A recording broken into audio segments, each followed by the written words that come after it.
Vamos lá. Antes de começar, eu só vou fazer uma breve introdução, né? Como sempre, só para alinhar com todo mundo, né? Às vezes algum participante aqui não é cliente nosso ainda, então só para alinhar, né? A Tera Investimentos é um escritório de assessoria de investimentos da XP, né? Nós temos 12 anos de experiência no mercado, então nascemos lá em 2008, né? Nosso foco é em atendimento de carteira private, né? E um dos nossos pilares é justamente a educação financeira, né? Hoje nós vamos conversar aí com o Brian, com o Mário da Proxy Financial, que atendem carteiras fora, né, offshore lá nos Estados Unidos, e eles vão dar uma ideia melhor aí desse segmento, como que funciona, e também do trabalho deles, né? Antes de passar a palavra para o Brian e para o Mário, o Thiago vai dar uma palavrinha também. Só antes ainda do Thiago, só lembrar a todos que para ficarem à vontade para perguntar ou via chat ou via Q&A, né, o Q&A aí embaixo, que a gente vai anotando essas perguntas e depois que o Brian e o Mário falarem, nós vamos às perguntas aí para respondê-las. Tá certo? Manda ver, Tiagão. Boa noite a todos que estão presentes. Já agradecer a presença dos palestrantes. Com certeza vai agregar muito no momento em que nós estamos precisando de mais segurança, de mais estabilidade nos investimentos, já que o mundo é uma bagunça, né? Então, a gente está vendo coronavírus, guerra comercial China e Estados Unidos, juros a 2%, juro real até negativo para boa parte das aplicações do Brasil. Então, realmente, o momento para diversificação não haveria melhor momento para diversificação. E a facilidade, né? Hoje, a facilidade para você investir fora não é a mesma burocracia de antes e muita coisa vai ser desmistificada hoje. E falando sobre, então, conhecimento, opções de investimentos, é importante, a gente sempre acredita que o cliente, o investidor, quanto mais conhecimento ele tem, mais ele vai conseguir ser crítico, mais ele vai conseguir falar ali na mesma língua, ou pelo menos escolher bem o que o assessor está passando.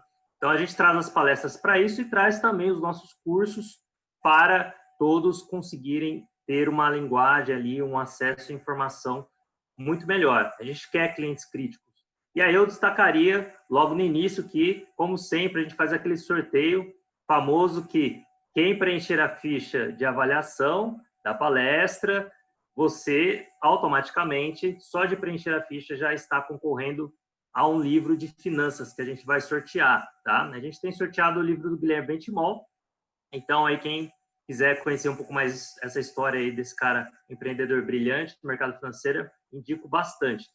E aí a gente tem um outro sorteio, que são 7 vagas que a gente vai sortear para o curso de investimentos que nós temos, que é o Aprenda a Investir Seu Dinheiro, um curso ministrado pelo Bruno, um curso muito bom, com 3 módulos, onde nós vamos abordar justamente quais são as principais aplicações do mercado financeiro. E tem aqui, o Bruno acabou de liberar para mim, né? Isso é até novidade, acabou de sair uma promoção aqui que ele liberou. 50% de desconto nesses sorteios que a gente vai dar aí, esse desconto para os 7 sorteados, tá? Então, o curso já tem um valor bem tranquilo, assim, bem barato, né, para o benefício que ele traz, é R$ 297, e o curso com 50% de desconto sairia R$ 148,50. Então, essa é a promoção do mês. Aproveite, porque conhecimento liberta. É isso, pessoal. Já a ficha vai chegar aí na parte de mensagens aí. Por favor, preencham depois ao final. E Brian e Mário, por favor, aí a palavra é toda de vocês. Muito obrigado. Bom, obrigado, Lucas. Obrigado, Tiago, pelo convite, pessoal da Tera, equipe Tera. De novo, sempre um prazer muito grande estar falando com o pessoal em Ribeirão Preto, interior de São Paulo. Um salve aí para todos e minha terra natal, por assim se dizer, né? E o pessoal que sabe puxar R, já está meio caminho andado para falar inglês, para vir para cá na terra do tio Sam, que aqui a gente fala open the door, né? Então a porteira já está meio caminho andado. É isso aí, obrigado pelo convite, obrigado.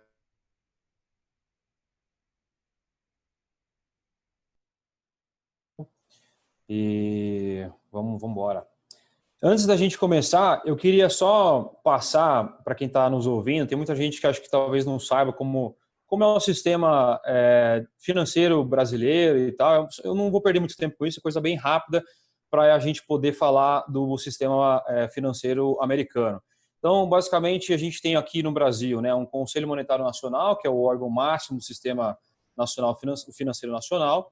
Abaixo do órgão, né, do CMN, a gente tem 3 autarquias, que é o Banco Central, que cuida de bancos.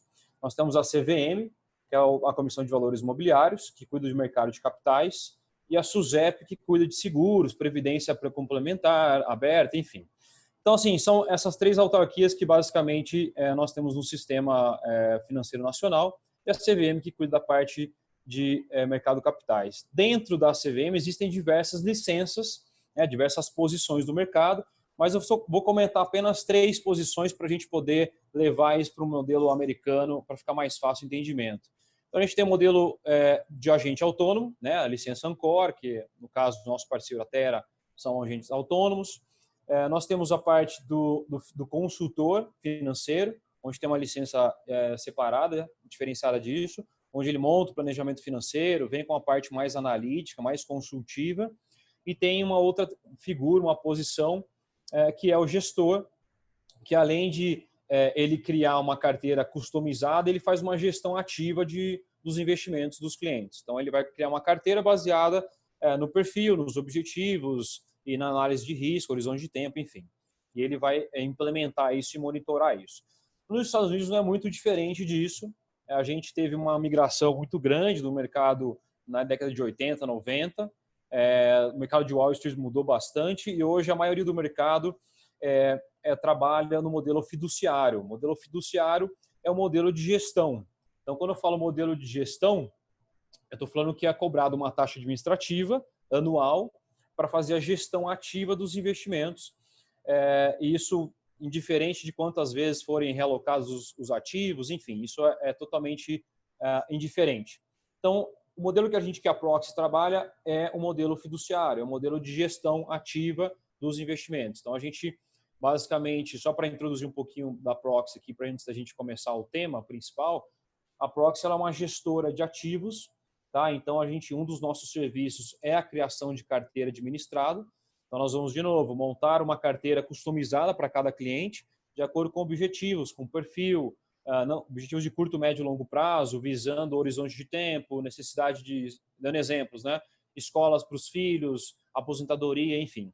E aí a outra questão é o planejamento financeiro, que engloba a sucessão. A gente tem um olhar mais analítico, aí, mais consultivo a longo prazo, em outras questões, a não ser somente gestão de investimento.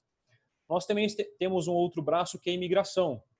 Então, tem muito cliente que tem uma demanda de migrar para os Estados Unidos, não sabe qual o tipo de visto, ou de repente já tá no meio de um processo de um visto e ele precisa de um olhar mais consultivo, uma assessoria para essa migração. Quando mudar, a que ponto mudar, o que eu levo de capital, aonde eu invisto, como é que eu faço para gerar renda. Tem alguns instrumentos de investimento nos Estados Unidos que podem causar benefício fiscal. Então, toda essa análise a gente faz, inclusive da parte de sucessão. Se realmente uma arquitetura offshore é viável ou não é viável, se vale a pena, se tem benefícios ou não, se é necessário ou não, enfim. Então, toda essa análise a gente faz e faz parte dos serviços aí da Proxy como um todo. Acho que daí a gente pode trazer, né, Brian, para o gancho de como investir nos Estados Unidos, né? Então, acho que tem vários modelos aí, muito mito, né, de que investir nos Estados Unidos direto talvez não possa, ou tem que pagar alguma coisa e tal. Então, é basicamente isso que a gente vai falar hoje. Então, Brian, se puder, por gentileza, complementar, claro. E a gente vai fazendo uma rodada de negócio mais informal aí para o pessoal ter conhecimento. Lembrando a todos, né, que nem o Lucas tinha comentário, tendo dúvidas, tendo perguntas, só mandar. Pode mandar de modo anônimo, não implica ninguém. E não custa nada perguntar. Tá? Bom, como investir nos Estados Unidos? Primeira coisa, a Proxy Financial, que é a gestora aqui dos Estados Unidos, nós não temos licença nem permissão para trabalhar em solo brasileiro. Para isso, nós temos nossos parceiros na Terra. Tá? Então, procure seu assessor, procure pessoal da Terra, e eles vão encaminhar e também ajudar nessa parte de trabalho. Assim, olha, quanto patrimônio eu deveria mandar? E a gente pode trabalhar a 4 mãos, tá? Para você ter uma assessoria completa. Como é que funciona? Como investir nos Estados Unidos? O primeiro mito que a gente sempre menciona é o mito desse negócio que offshore não pode, ou que é para dinheiro sujo, ou sonegação, esse tipo de coisa. Existe, sim, os maus atores, tá? Em todas as facetas aí do mundo, em todos os países do mundo, aqui nos Estados Unidos, na Suíça, no Japão, no Brasil, nenhum lugar é diferente. Não é o país que implica a legitimidade do investimento ou do veículo para o investimento. Uma das categorias que nossos clientes de mais alta renda usam é criar uma corporação ou uma PJ no Caribe, então Caimã ou uma BVI, ou até já fizemos fundações no Panamá. Cada jurisdição, cada tipo de entidade com o seu propósito específico. Então, uma família tem um propósito de proteção de capital e de transmissão desses bens, de sucessão, vai usar uma fundação no Panamá, ou uma outra, uma BVI, uma coisa mais simples, por aí vai. Então, essas estruturas, não há nada de errado com essa estrutura. E o fato que ela está num paraíso fiscal simplesmente significa que a sua corporação, a sua PJ, no Caribe, não vai ser tributado. Não significa nada além disso. Tá? Então, vamos lá. É legítimo, é legal. Outra dúvida que as pessoas têm é se eu posso ou se eu vou pagar imposto para mandar o dinheiro para fora, ou se eu sou taxado a 40% quando o dinheiro volta. Também, tudo mito. No Brasil, o Brasil ainda é uma democracia livre, né? Você, como cidadão brasileiro, é livre para fazer o que você quiser com o seu patrimônio, tá? Você não tem restrição nem de quanto capital levar para fora, tá? Você tem entraves logísticos. Então, de acordo com um certo formulário que você tenha com a equipe Terra, daí através do dinheiro enviado pelo banco de câmbio da XP, você vai ter um limite de X, tá? Mas você, como brasileiro, se você decide falar assim, olha, quero levar cada tostão que eu tenho, pegar ele e levar embora, você tem direito de fazer isso, tá? E aí, tá bom. Levar o dinheiro para fora não custa nada além dos custos operacionais, que é taxa de câmbio, de remessa, IOF, esse tipo de coisa. Você não é taxado para tirar o dinheiro do Brasil. E você tampouco é taxado na hora de trazer o dinheiro de volta para o Brasil. Mandou $100 mil, passaram-se 3 anos, trouxe $100 mil de volta. Levar e trazer o dinheiro de volta não implica em absolutamente tributação alguma. A tributação que vigora é em cima de lucros, tá? De renda gerada no período, desse tipo de atividade econômica. É igual uma conta que você tenha na XP, né? Você comprou ações, teve um lucro, vendeu as ações, realizou esse lucro, você deve imposto em cima desse lucro. E aí é tratativo. É longo prazo, é curto prazo, é renda variável, é renda fixa. Todas essas regras são exatamente iguais para o seu dinheiro que está fora do Brasil. Ou seja, tudo isso para dizer o quê? É simples, né, Mário? A gente está num trabalho aí quase de evangelismo, aí, conversando com parceiros e pessoas no Brasil, dizer assim, olha, você pode e é simples. Esse mito que é uma coisa complicada e que eu vou ter um enrosco e tal. Claro, você vai ter dinheiro fora, a arquitetura tributária do Brasil é a mais complexa do mundo, né? Então, há de se esperar que vai ter mais trabalho,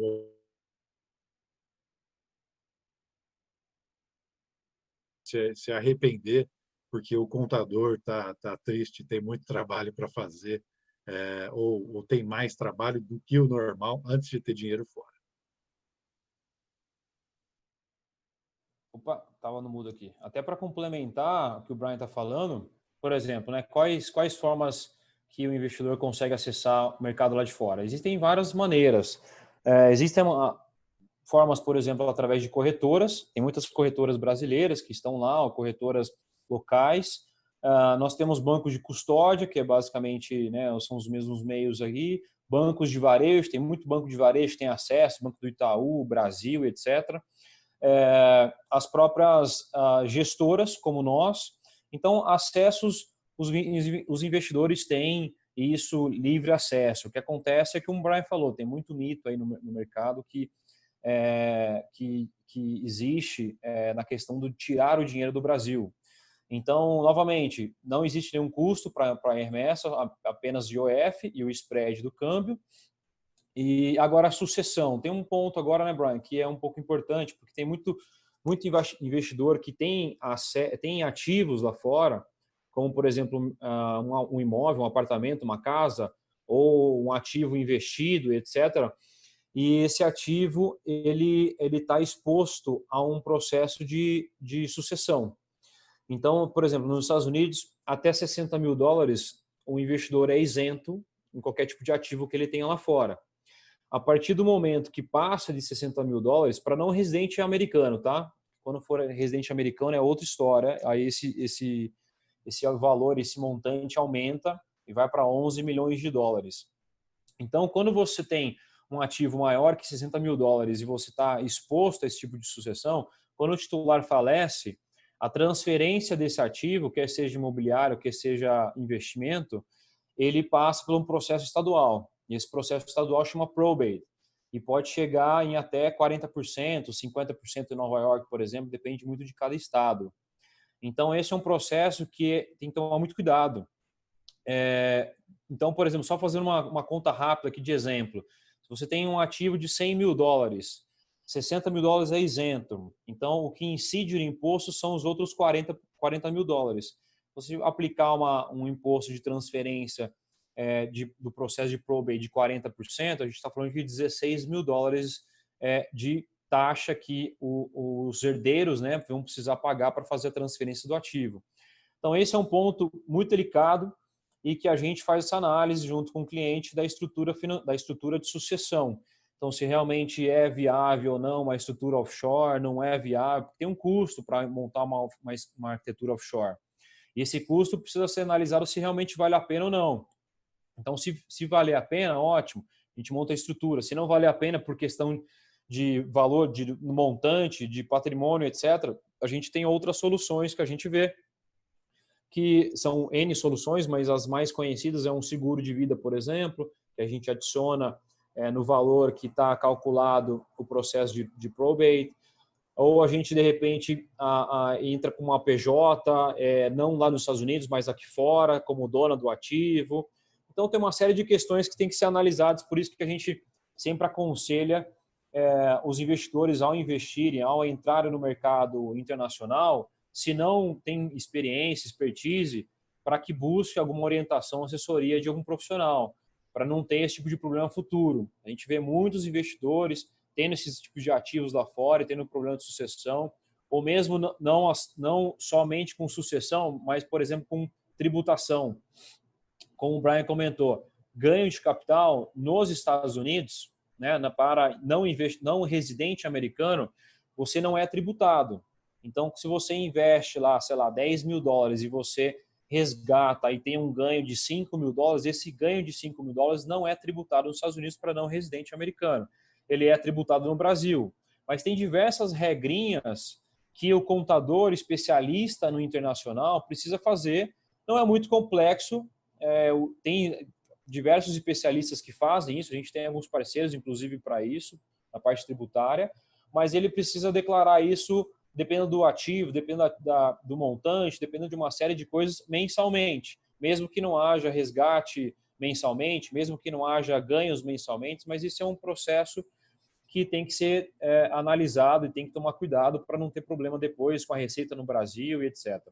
Aí juros e dividendos, mesma coisa, juros e dividendos nos Estados Unidos, você paga uma tabela de imposto 30%.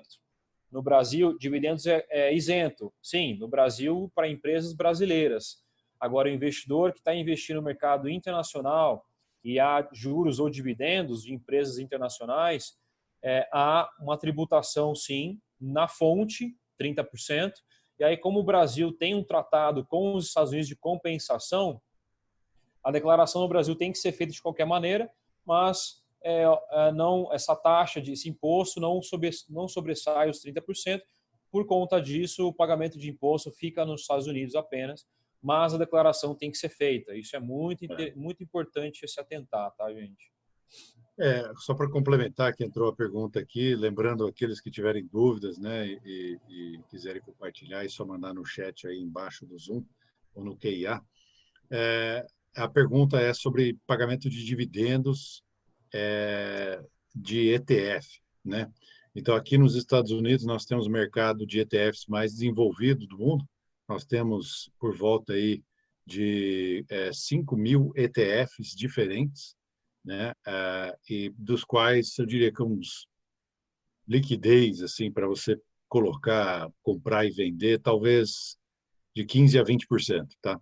Vamos pôr 20% aí, então você tem quase 1.000 ofertas de ETFs diferentes a custo baixo para você poder fazer uma diversificação. Lembrando que nós somos gestores, né? Então quem vai fazer a diversificação, quem é diferente aí do modus operandi, né, com o pessoal da Terra, que você manda no celular, você aprova a ordem e tal, e a ordem entra lá. Aqui quem executa a ordem somos nós, mediante conversas e reconversas com o cliente para fazer a realocação e adequação. Então, como é que funcionam os dividendos aqui de ETF? Ele vai entrar na sua conta direto no banco de custódia, tá? A gente usa comumente aqui a Interactive Brokers. A gente gosta desse banco de custódia para os clientes internacionais e nacionais americanos, tá? Um custodiante hoje nos Estados Unidos, um dos melhores, por várias razões. E eles já seguram no ETF, vamos supor, entrou $1.000 de dividendo na conta lá. Eles vão reter 30%. Então, $300 já fica na fonte, tá? A gente recomenda você pegar o extrato disso e passar para o contador mês a mês, para não ter aquela coisa assim, chegou o tax season, né? Aí no Brasil, o contador ficando louco, tentando resolver 1.000 coisas, e aí você vem com um paco de extrato aqui da conta americana e o contador ficando ainda mais louco, porque tem que traduzir tudo.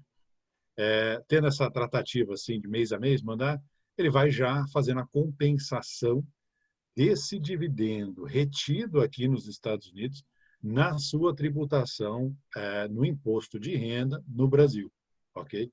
Então, isso de maneira prática é assim que funciona. Daí, sobre o teor, né, dos dividendos. Nós temos dividendos aqui que vão desde 2% ao ano, pagos mensalmente, na figura aí de ETFs de renda fixa, tá? Que se comportam quase como renda fixa, não são 100% uma renda fixa, mas aí eu vou entrar no quesito do porquê que é diferente no segundo, mas que pagam mês a mês, e aí dão 2% no ano. Baseado em o que é o sabor desse ETF? Treasury, títulos do governo americano, Treasuries. Tá? Se aqueles que tiverem curiosidade, quiserem dar uma googlada ao vivo, é GOVT, é o Treasury ETF aqui. E aí você pode, esse ETF aqui, a vantagem, é a mesma coisa do Brasil, né? A vantagem do ETF é a liquidez quase que imediata, né? Você compra e vende, não tem carência de 30 dias, como um fundo, né? Você não tem que observar que é D mais 30, D mais 60, não importa. Você compra, não gostou, vende e vai compensando, assim, a compensação dele é imediata. Aqui temos alguns ETFs que levam 2 dias, que é uma coisa mais exótica, como o ETF da China, que a gente usa aqui.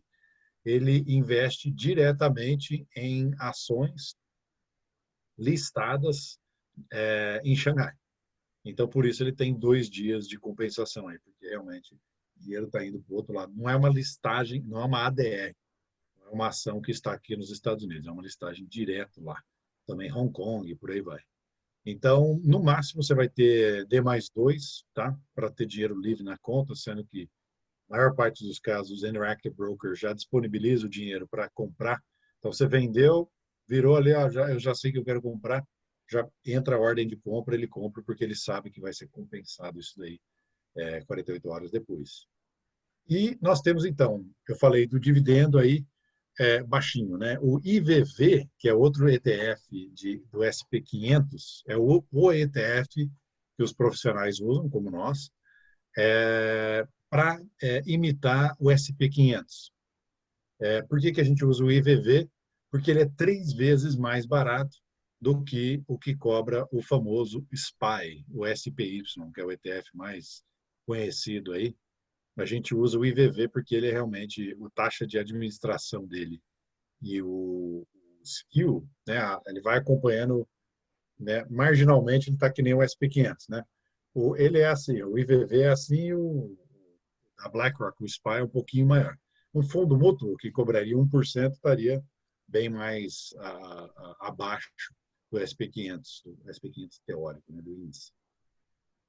Ele também dá dividendos de 2,5, eu acho que é ao ano, tá? Mais a exposição ao SP500.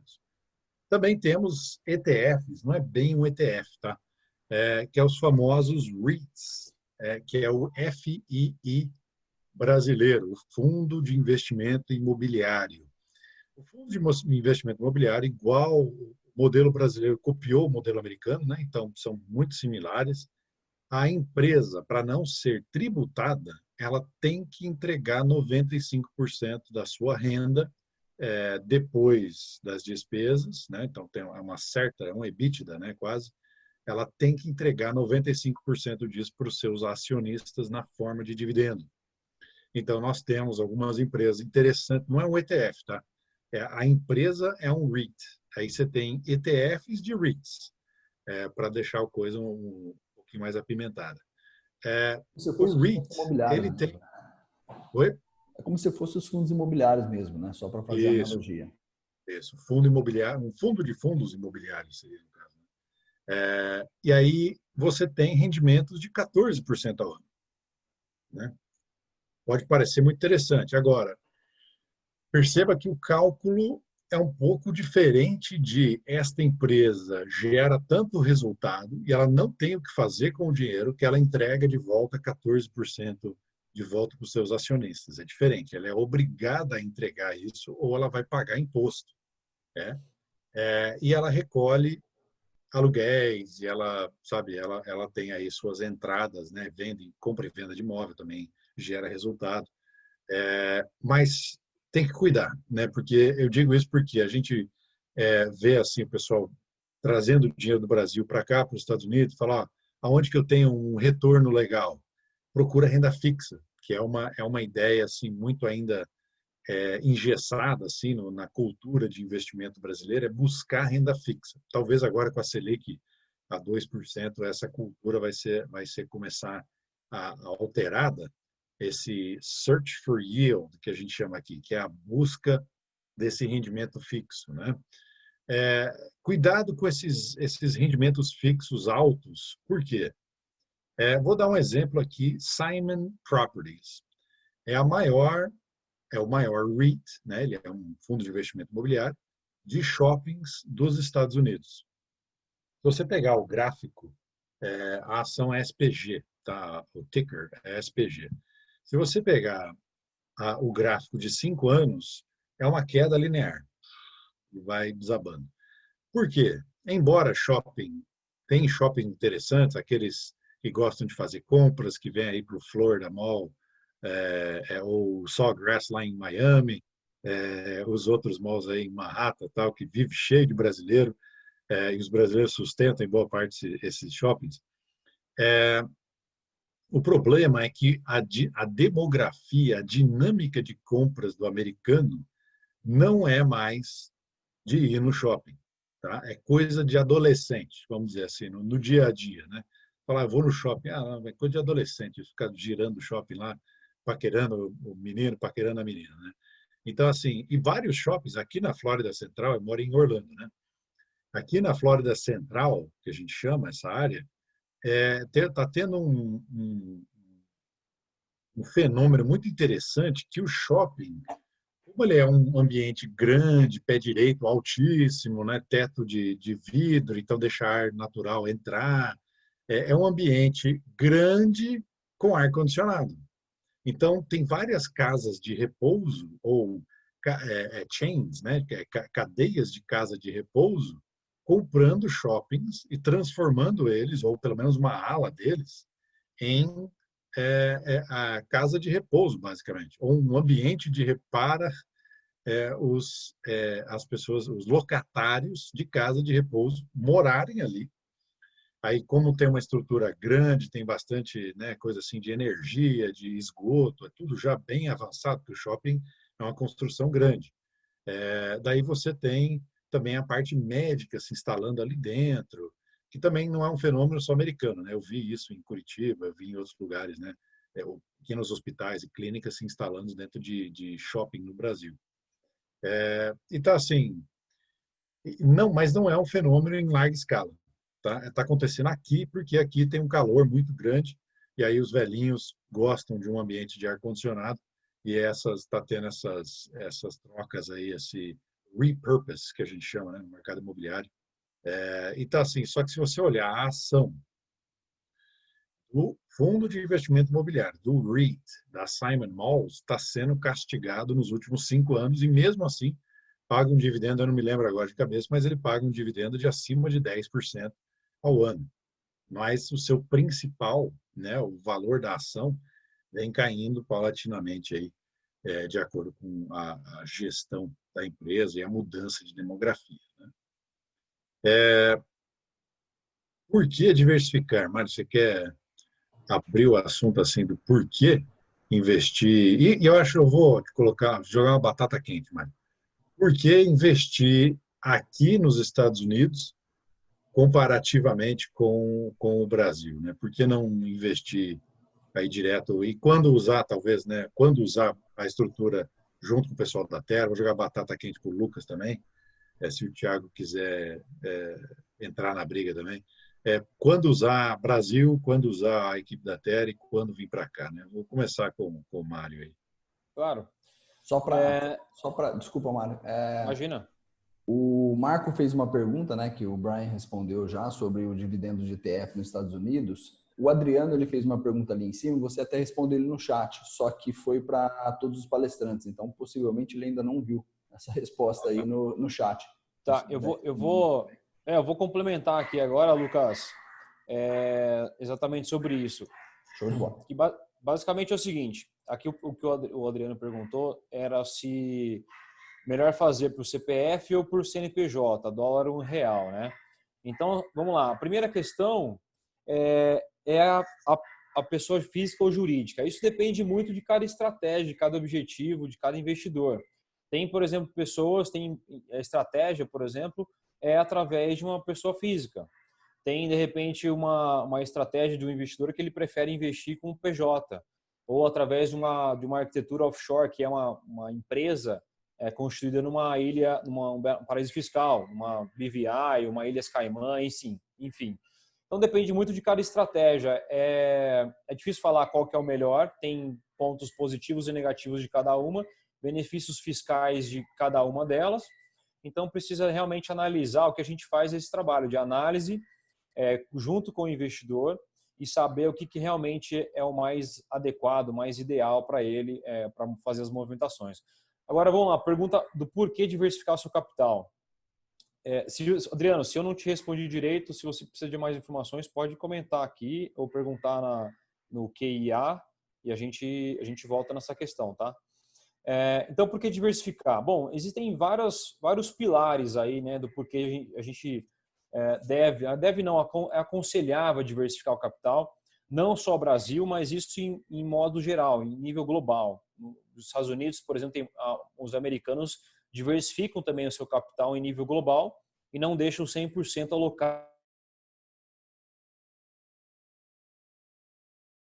mercado de capitais do mundo, uma das economias mais estáveis do mundo, enfim. Então, isso realmente é algo que é interessante, é aconselhável até para minimização de riscos e busca de outras oportunidades além do mercado local. Então, assim, Brasil, existem vários pilares aí, várias razões. Primeiro, o país é um país emergente, país do terceiro mundo, existem uma série de questões de instabilidade política, econômica, então a gente tem visto aí na questão da pandemia, foi um dos mercados que mais se desvalorizou, mais caiu, né? Teve uma queda basicamente 50% de mercado.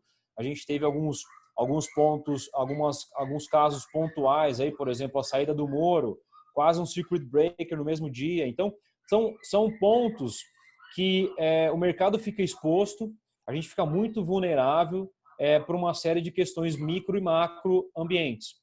Então, essa é um dos motivos do porquê diversificar, né, da questão do Brasil. Existe a questão também da moeda, que eu já vou voltar na questão da moeda, mas eu acho que não deve ser um fator primário aí para tomar a decisão. Mas, por exemplo, a perda do poder de compra, isso é um fator que influencia bastante. Por quê? A gente fez um estudo nos últimos 26 anos, que foi desde a implementação do Plano Real, né? Com o acumulado da inflação, gerou uma perda do poder de compra da moeda real em 84%. Então, para exemplificar, uma nota de R$100 em 94, hoje ela vale R$16. Então, isso é algo que a gente tinha, né, esse histórico de inflação altíssimo. Era bom para a questão da renda fixa, muitas vezes, produtos alavancados indexados ao Selic, mas, em compensação, é muito ruim para a nossa moeda, né? A gente tem uma perda muito grande. Estados Unidos, para você ter uma ideia, no mesmo período, teve uma perda do poder de compra de 44%, arredondando. Então, você teve aí quase metade de perda de valor, perda de poder de compra no Brasil comparado com os Estados Unidos. Sem contar agora na questão da moeda em si, né? O real com o dólar se distanciou basicamente desde 99, quando o governo parou de influenciar no câmbio, né? Ele congelava o câmbio, ajudava bastante a questão de importação, mas exportação acaba tendo um pouco de malefício aí, porque os custos ficaram muito altos. Então, o Brasil, basicamente, o governo federal parou de intervir na questão do câmbio e deixou o câmbio flutuante. E aí, desde 99, a gente vê aí um distanciamento grande. 2000 bateu 3 e pouquinho, depois caiu de novo, fez uma barriga, mas agora com a pandemia a gente viu que chegou em quase R$6 aí. E é algo que o câmbio é um ponto que, se você olhar pelo histórico, né, a gente sempre esteve distante aí do dólar.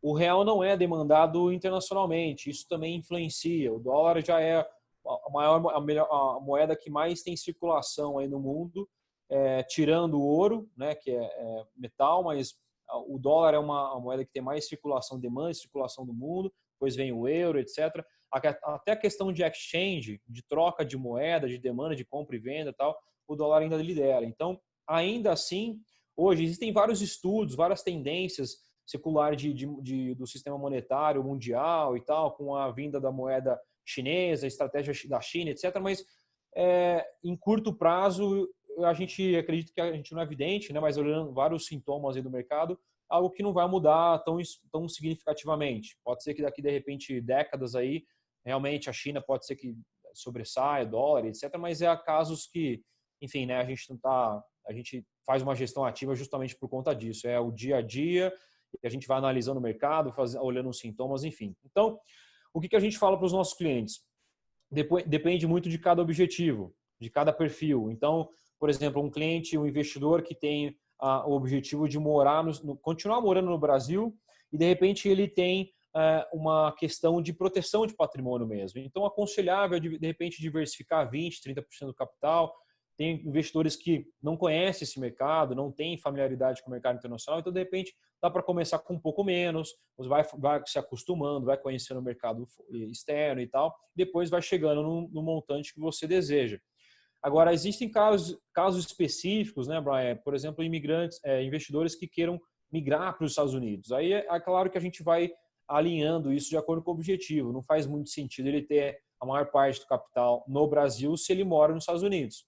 Então, é isso que é um diferencial nosso também, justamente de analisar isso e a gente de sentar junto com o cliente e orientar ele da melhor maneira possível, de acordo com os objetivos, interesse, perfil dele.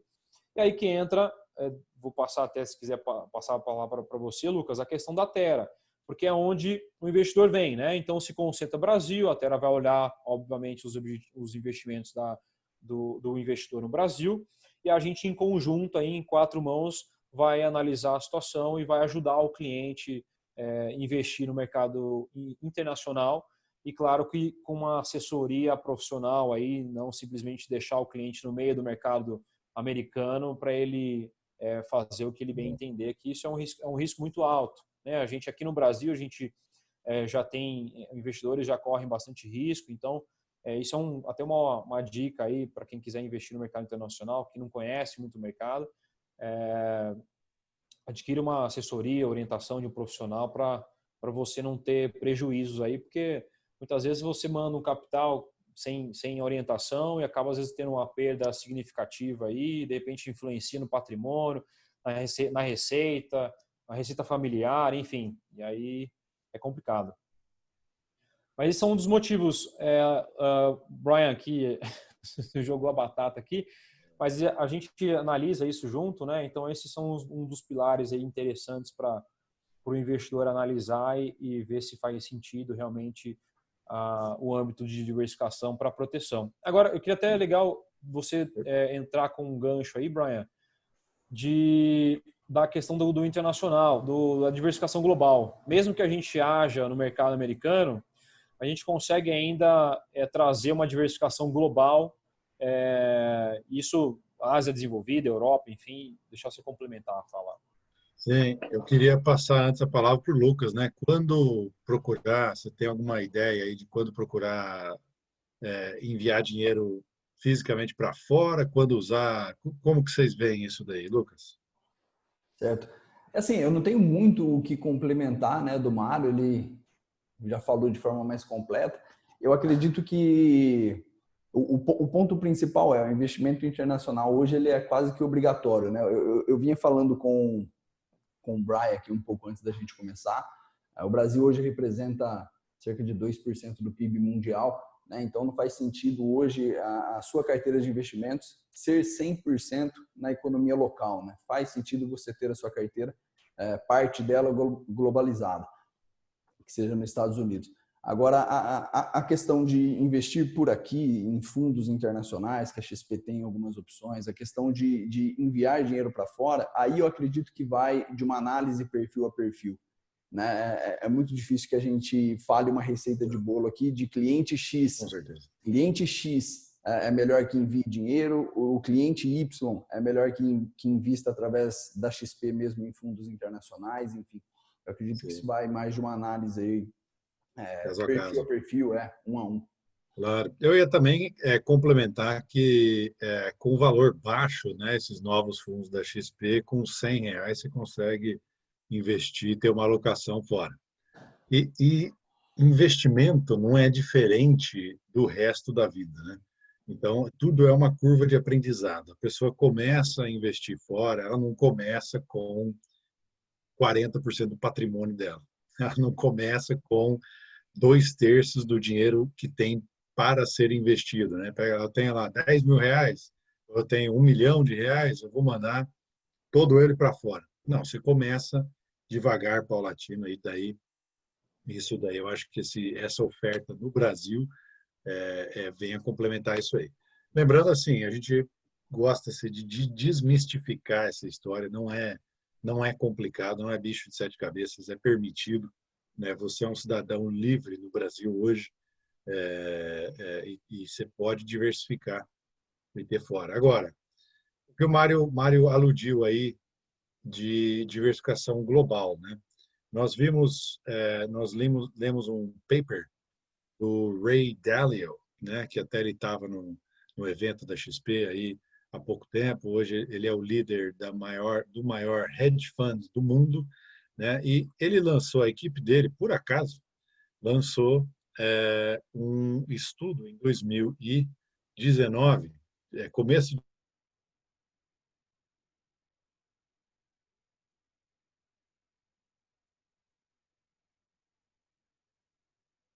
mundo vai ser a diversificação global, porque você vai ter áreas de crescimento, né? Por conta da crise de 2008, você teve vários fatores, e aqui os Estados Unidos explodiu de crescimento, outros mercados ficaram para trás, mercados emergentes, Brasil estacionou, China parece que está chegando num ponto de maturidade, né? Então, todos esses fatores combinados, e a renda fixa vai ser baixa, isso conclusão o ano passado, tá? E a renda fixa ia ser baixa por no mínimo uns 10 anos, que os Estados Unidos não ia espiralar fora de controle, a sua inflação não ia espiralar, que daí você tem, no final dos anos 70, né, a inflação sai do controle, e aqui a renda fixa nos Estados Unidos era 20% ao ano. Né? Quem me dera ter tido dinheiro naquela época e comprar um bonde perpétuo, né? Então, assim, isso não vai acontecer.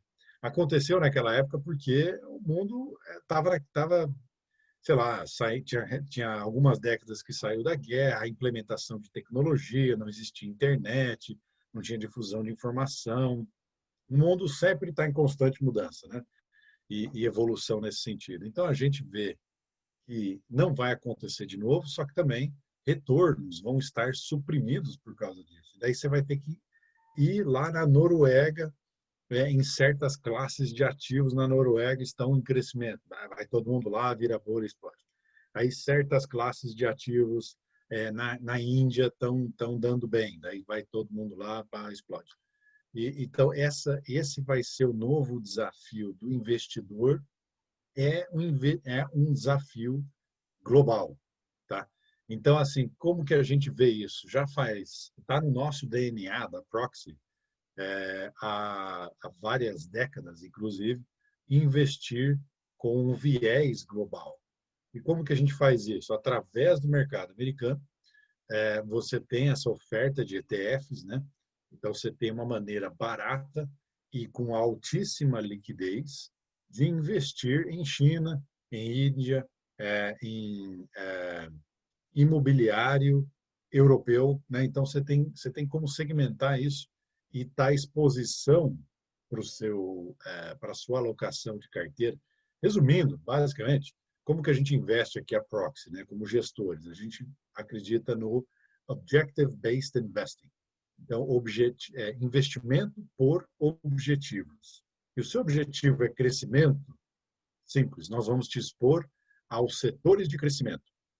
E a gente acompanha, tem até ETFs chamado Growth. Então, ali dentro, o ETF está calculando e recalculando quem são as empresas de growth, as empresas que não dão dividendos aos seus acionistas, porque elas pegam esse dinheiro, colocam dentro da empresa para crescer, para inovar, para implementar, para conseguir mais mercado, e por aí vai.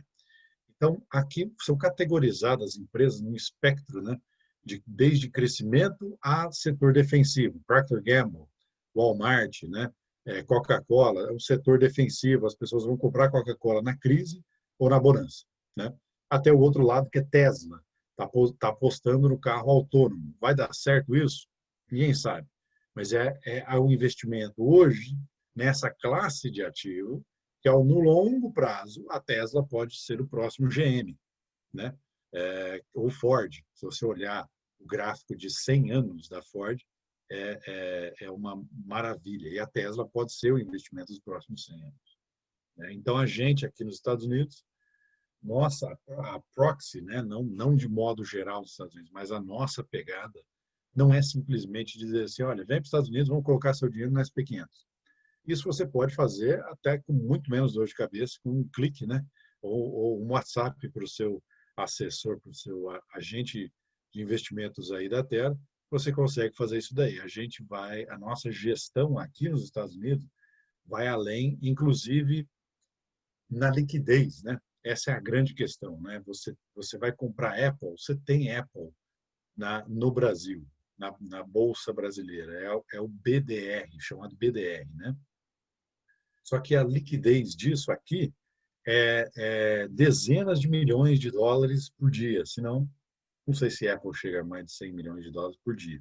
Mas no Brasil a liquidez é infinitamente menor. Então, já que é simples, já que é fácil, já que é possível, e essa é a tese de investimento, muito simples você abrir uma conta aqui, mandar o dinheiro aqui. Essa é a parte da diversificação global. Tem algumas perguntas aqui, a gente quer... Justamente, eu ia falar justamente dessas perguntas. No Q&A tem algumas, vocês conseguem ter acesso aí, né? Vou ler aqui para vocês. Como o cenário, o Marco está perguntando, né? Como o cenário de impressão de moedas nos Estados Unidos, o pacote Covid, no euro e no Brasil, ele até coloca em parênteses aqui a nota nova de R$200, né, afetarão os investimentos a médio e longo prazo. Não seria mais seguro percentualmente ter ativos mais fora do Brasil? Olha, como gestor, tá? Então, eu aqui no mercado americano, de novo, lembrando, né, nós temos a licença aqui como gestor, a gente pode fazer recomendações e criar carteiras aqui para clientes. Então, olha, eu diria não só Brasil, mas a gente não recomenda mercados emergentes em geral, tá? A impressão de moeda aqui nos Estados Unidos, dinheiro barato, aqui nos últimos 10 anos, 11 anos, né? Aliás, 12, já estamos em 2020. Desde 2008. Só para até para acrescentar a pergunta, tem uma embaixo que eu acho que vai muito em linha da mesma resposta, né? Então, se você quiser falar tudo junto, ela pergunta, falando em mercado global, como que vocês veem América Latina, né? Chile e Argentina, por exemplo. Tá. Certo. Aqui, como profissionais de investimento aqui nos Estados Unidos, a gente não...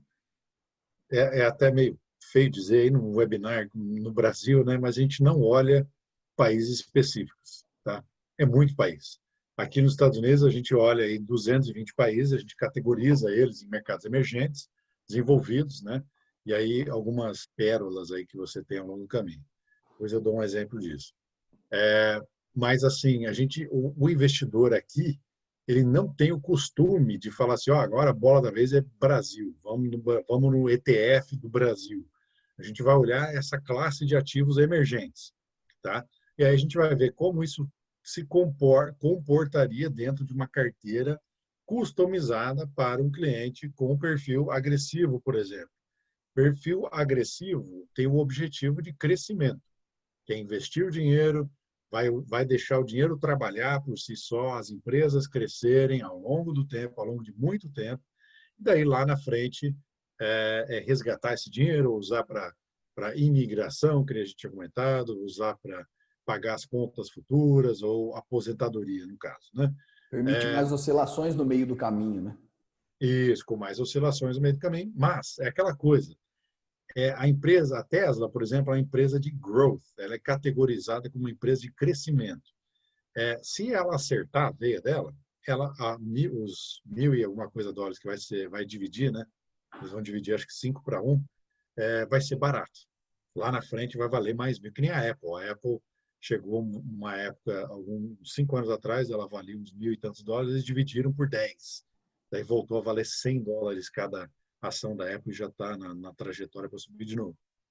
Então, assim, olhando mercados globais, já que essa é a nossa especialidade, hoje a gente vê como é que está a nossa carteira de diversificação global. 45% Estados Unidos, tá? Por causa desse dinheiro barato que está sendo produzido aqui nos Estados Unidos. Assim, a gente chamava, a década passada, a gente chamava isso de festa. O Fed continua bombando, né? A música, as bebidas, a comida, tudo para a festa continuar em Wall Street. E foi isso que aconteceu os últimos 10 anos. Ao nosso ver, vai continuar. Então, por isso a gente tem uma exposição maior nos Estados Unidos. Então, no globo, a maior exposição é Estados Unidos. Segundo lugar é China, né? Então a gente tem uma exposição hoje, se eu não me engano, é 7% China. Em terceiro, na verdade, em porcentagem é maior. Ásia desenvolvida, então Japão, Coreia do Sul, por aí vai. As empresas desses países, 9,5%.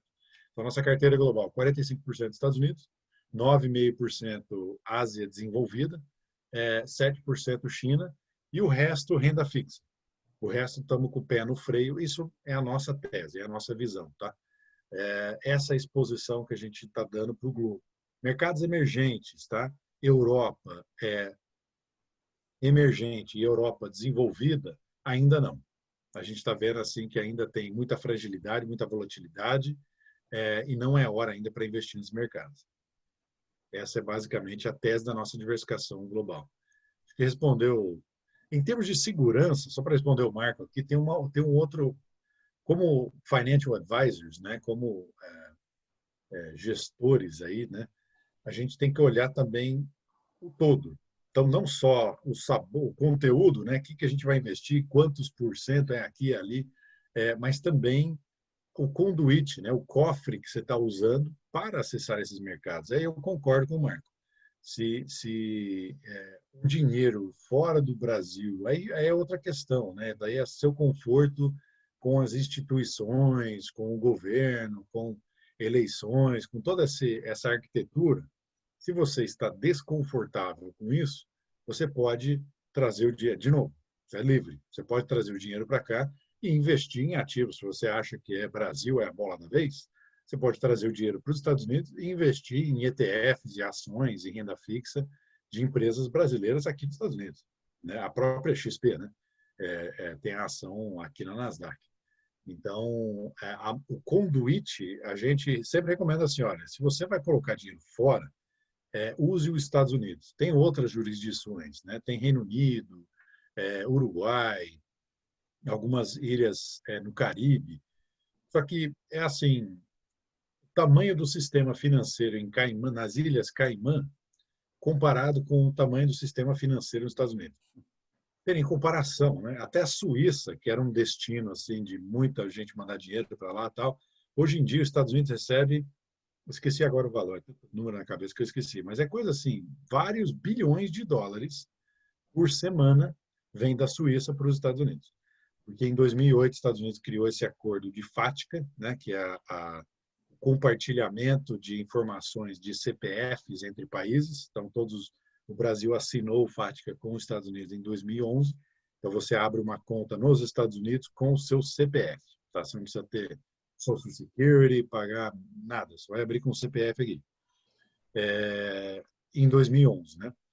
Então, como não tem mais essa falta de transparência, né, fiscal entre os países, a partir de 2008, o primeiro país que os Estados Unidos assinou o tratado foi Suíça, em 2008. Então, assim, para que investir na Suíça, que é 1000 vezes menor que os Estados Unidos, sendo que 2008 não derrubou o sistema financeiro americano, né? Então, não seria mais seguro investir em ativos fora do Brasil, concordo, o teor, né, a substância, mas também concordo que o cofre a ser usado, a gente recomenda os Estados Unidos pelo tamanho e a proteção ao investidor que oferece. Temos mais 2 perguntas aqui. Senhores, vocês querem que a gente responda depois? Querem aproveitar aqui os últimos minutos? A gente está chegando basicamente no fim aqui. O que vocês preferem fazer? Eu gostaria de aproveitar para só fazer o reforço aqui do recado, Mário e Brian, que é a respeito do... Né? Nós enviamos aí, vamos enviar de novo aqui para ficar em destaque, o link para a ficha de avaliação. Então, por favor, quem puder, avalie. Você, ao mesmo tempo, ao avaliar, nos ajuda a melhorar as próximas palestras e ainda concorre a sorteio do livro do Guilherme Benchimol. E também, quem fizer indicações, aí exclusivamente para quem fizer indicações nas fichas, também concorre, quanto mais indicações, mais bolinhas de sorteio, eu sempre brinco, né? Também concorre a desconto de 50% no curso Aprenda a Investir Seu Dinheiro, que eu até também coloquei em resumo ali, que era o curso, a data. Basicamente, é na semana que vem que começa, dia 26, terça-feira até quinta-feira, às 18h30, às 22 horas, né, Lucão? É isso mesmo, né?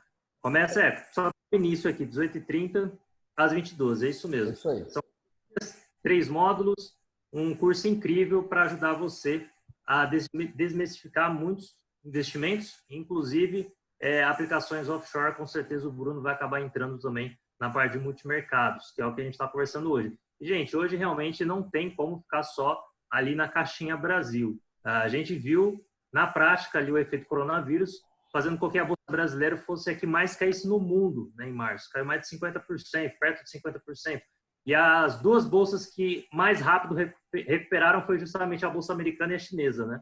Então, faz todo sentido o Brian, né, e sua equipe e o Mário estarem mais posicionados nesses dois países. Então, por que não nós também, né, não diversificarmos e deixarmos a carteira mais segura? E um cenário que está bem complicado, né? Não sei se todos viram, mas os Estados Unidos mandou alguns aviões, né, militares ali para os arredores ali da fronteira chinesa. Então, a China está avançando território na Índia e na Rússia. Poucos souberam disso, porque a mídia aqui não falou. Mas a China está avançando território nos seus vizinhos, tanto que a Índia está tirando ali as empresas de dentro da Índia, pagando mesmo, né, para as empresas, ó, saiam chinesas, né, e a gente não quer mais vocês aqui não. Então, assim, o negócio tá bem complicado, mais do que às vezes a mídia passa. Por isso que é recomendada a diversificação, fora outros cenários, como uma segunda onda do coronavírus e tudo mais, né? Mas não estou pregando apocalipse não, gente. Estou só falando que tem precavido. A gente ainda está otimista, principalmente para o ano que vem. E a economia americana, nossa, mostrou uma desenvoltura incrível, né? Pós março, até pelo que eu me lembro, o Brian pode até confirmar, foram gerados mais de 4 milhões de empregos, foi isso, o Brian, no pós-Covid? Eu achei um absurdo isso. Falei, como assim 4 milhões de empregos? Parece um estilingue. Empregos nos Estados Unidos, né? É uma força.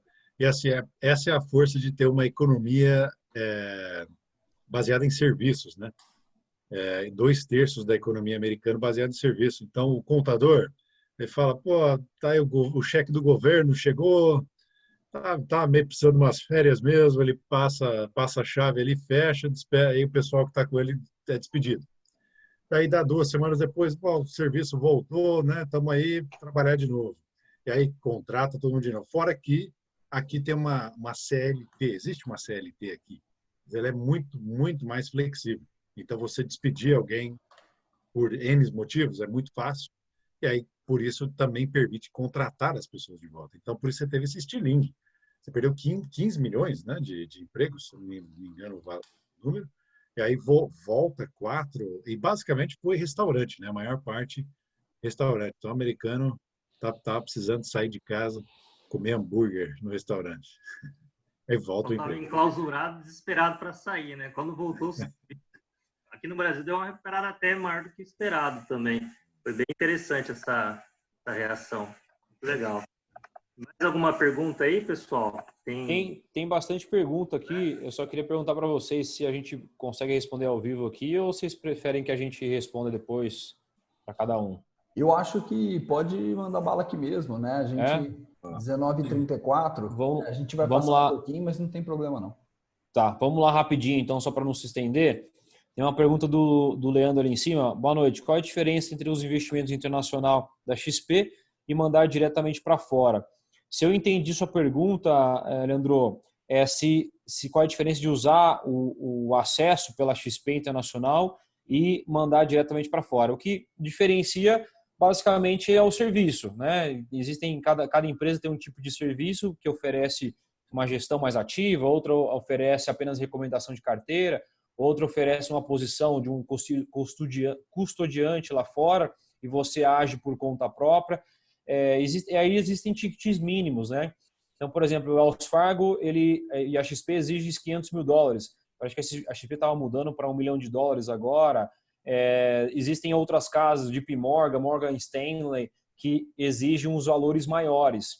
Então, a Interactive Brokers, que é o banco de custódia que a gente usa, ela não tem ticket mínimo. Ela não tem ticket mínimo, não tem custo de abertura de conta, não tem manutenção de conta. Embora o dinheiro pode ficar lá quanto tempo for necessário, a gente, através da gestora proxy, a gente não tem custo de transação.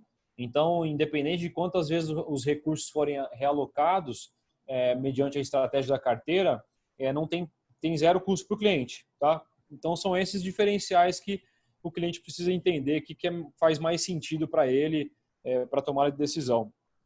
A outra pergunta aqui é, você já respondeu na barra do Cerqueira, que na verdade Eu, depende muito de cada caso, né? mas aqui a pergunta foi nos Estados Unidos. Ele respondeu aqui embaixo, né? Sequeira, então você está nos Estados Unidos, ganhando nos Estados Unidos, né? É o mesmo processo. É até, aliás, eu diria mais simples, só que ultimamente, né, Mário, o Tá pessoal sendo tem bem mandado rápido, né? remessa e está compensando no mesmo dia. Antes levava uma semana, tal. Acho que foi a pandemia, deu até o sistema Apressado. computador pegou Tecnológico. Covid. Então, agora, para atravessar o oceano, está compensando. O cliente manda uma remessa através XP, Banco do Brasil, o que quer que seja, Banco Inter também, compensa no dia seguinte para investir. Tá? Então, aqui nos Estados Unidos é a mesma coisa. Tendo o Social Security ou não, não importa, você abre uma conta aqui nos Estados Unidos e transfere o dinheiro da onde ele estiver nos Estados Unidos para a Interactive Brokers, é o nosso custodiante preferencial. Trabalhamos com outros, JP Morgan, Fidelity e por aí fora, TD Ameritrade, por aí afora, mas a nossa preferência é Interactive Brokers, porque ele é o melhor. Aquilo lá que o Mário falou, não tem custo para o cliente, deixa eu explicar isso aí. Você abre uma conta, manda $10, não tem manutenção, então não tem lá a cobrança, né, $10 por mês e tal, vai ficar lá. E não tem corretagem. Então, você compra e vende quantas, né, a gente, né, no caso, nós somos gestores, a gente compraria e venderia ETFs fracionados também. Então, se um ETF do IVV, que é o S&P 500, ele custa $330. Se você abrir uma conta e mandou 10, nós vamos comprar aí um proporcional, você vai ter uma fração de ação do IVV, tá? Isso aí é possível. E aí, já pulando desse galho aí para o próximo, que o Lander perguntou se o mínimo com assessoria. Olha, a gente não trabalha com mínimo, tá? Então, a gente entende que essa assessoria, esse wealth management internacional é um papo novo, né? Nós somos brasileiros, eu sou brasileiro, eu tenho pé vermelho, que eu cresci em Ribeirão Preto, e o sangue verde e amarelo. Eu entendo que é novo isso. Antigamente era coisa de ultra rico, né? Eu vou pegar meu jatinho, encontrar meu banqueiro no Caribe e levar uma mala de dinheiro para ele, né?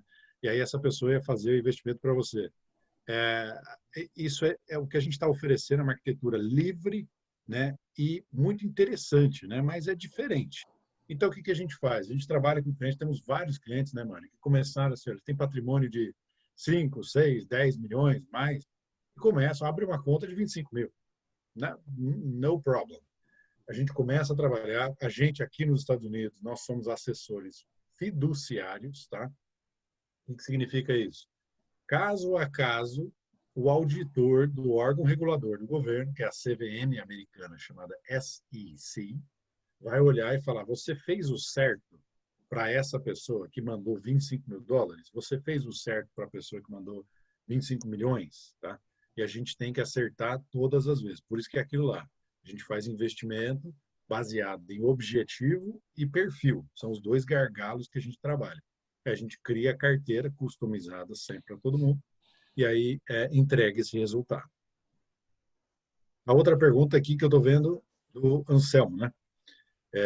Essa aí é a chave de ouro, não poderia deixar de existir, né? Estava até curioso assim, quem ia perguntar Então. o Anselmo. Põe uma bolinha a mais ali, Tiago, para o Anselmo, porque ele acertou. As eleições. Como é que eu acho que as eleições vão afetar os investimentos dos Estados Unidos, principalmente a Bolsa? Eu acho que de todos os investimentos nos Estados Unidos, o que mais vai ser afetado é a Bolsa. Tipicamente, a gente vê outubro vai ser mais volátil, tá? Historicamente, voltando aí em N eleições dos Estados Unidos. Até lá, eu acho que nada muda. Porque, assim, esse toma lá da cá que está na mídia, eu não consigo abrir um browser, aqui, um Chrome, uma aba do Chrome que não aparece, um monte de propaganda política, é normal, tá? E a mídia aqui, eles têm menos restrições que no Brasil. Aqui você pode abertamente criticar alguém, falar mal, né? Xingar a mãe do outro e tal. Na mídia você pode fazer isso. Então, assim, você vê o crescimento do burburinho na mídia, mas só em outubro que isso realmente começa a importar que aí o pessoal fala assim, olha, tá bom, o Facebook os russos já manipularam aí as eleições, tal, beleza? Agora vamos ver para que lado isso aqui vai cair em outubro, né? Lembrando que desde 1970, eu não sei por que essa década específica, mas o presidente, o Bush pai, se eu não me engano, foi o último que não foi reeleito, tá? Então é uma coisa rara não ser reeleito. O Trump, honestamente, ele nunca parou a campanha dele. Eu lembro em fevereiro, depois de janeiro dele assumir, a posse que assume em 21 de janeiro, né? E aí eu lembro em fevereiro ele ainda estava fazendo campanha, fazendo rally, comício e tal. Achei até estranho, porque ele nunca parou de fazer campanha, especialmente no Midwest, que a gente chama, né? Midwest americano, os estados de dentro do meio dos Estados Unidos. Então, Nova York, Califórnia, ele sabe que não ganha ali e ele faz a campanha dele, foca ali nos estados que mudam de azul para vermelho, né? O democrata, o republicano. Mas vai ser uma briga boa, viu? Antes desses últimos acontecimentos aí, eu achei que era uma vitória dada para o Trump, mas o Biden tá dando uma briga boa. Eu acho que essa volatilidade deve aumentar em outubro, se não tiver coisa assim que desqualifica o Biden, né? Por exemplo, com a Hillary, foi Benghazi. Então, os e-mails que ela mandou, as ordens que ela mandou lá, e morreram pessoas inocentes, soldados. Isso aí foi lançado 3 semanas antes do fim da eleição. Lembrando que a eleição aqui é um período, não é um dia, né? Então, tem pessoas já mandando por correio os seus votos, né? Pessoas já indo em algumas urnas votarem, mas termina no dia, não sei o quê, no comecinho de novembro. E aí a notícia foi lançada antes e basicamente estourou o balão da Hillary e ela não tinha nenhuma condição aí de se reerguer politicamente. Se não acontecer isso, a briga vai ser boa até primeira semana de novembro, com o viés do Trump se reeleger. Eu acho que é bom para a Bolsa porque ele é muito pró-business, né? Então, eu acho que ele, na verdade, ele sendo reeleito, a Bolsa segue o rumo que está agora, que é o Fed se alimentando dessa quantidade de dinheiro barato. E aí a eleição sai de cena, né? Então não é que se ele ganhar, a bolsa vai explodir como na eleição anterior, tá? Perfeito. Ótima pergunta.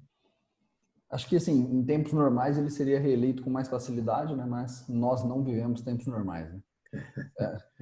Tem alguns políticos republicanos até fazendo campanha para o Biden, então realmente a gente não vive tempos normais.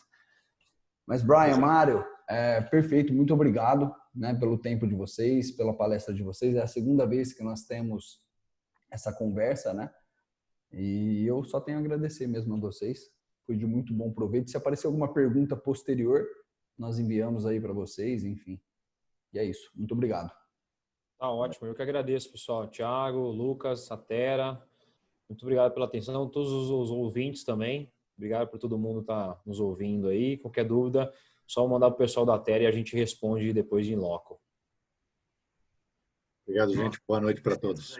Tchau, gente. Fica com Deus. Boa noite. Obrigado. Abraço. Tchau. Tchau.